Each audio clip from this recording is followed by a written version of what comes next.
bukan rawon, bukan soto, tapi ini daging sapi kuah bening. Iki aku duwe daging sapi bes, daging sapi campur urat-urat dan gajih, bukan daging murni. Neng kene daging sapi ini tak masak ala aku besti, daging sapi kuah bening. Bumbune neng kene aku nggawe brambang abang, brambang putih, jahe, tumbar merica polo, dan cabe. Sesungguhnya iki harus diwe godhong jeruk besti, tapi aku ora duwe. Pohon godhong jerukku sudah meninggalkan dunia ini. Ya wis lah yo, gak popo tanpa godhong jeruk. Ojo lali kunci dari kesedapan setiap masakan yaiku micin. Lanjut iki tak tambahi kunir bubuk. Perbumbuan wis mari diulek, tanpa berpikir panjang lalu aku cemplungkan ke dalam minyak panas. Engko nek berpikirnya terlalu panjang ora sido masak.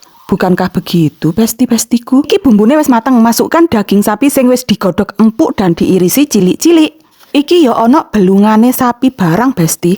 Diaduk-aduk, biarkan dulu bumbunya meresap ke dalam dagingnya. Sekiranya bumbunya wis meresap, iki tak tambahi banyu sing rada akeh besti. Yo jenenge ae daging sapi kuah bening.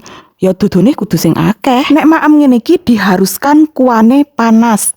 Nek arep maem duduhne kirane adem, ya harus dipanaskan dulu. Iki besti sing terakhir aku masukkan daun bawang dan daun seledri. Daun bawang dan daun seledri menambah kesegaran dalam kuah ini. Iki mau kan bumbune ono lombok dan merica. Dadi kuahne iku ono pedes-pedese dan seger. Wis mateng besti, kek ndang nyentong segone, cepakno grubuke, monggo maem besti.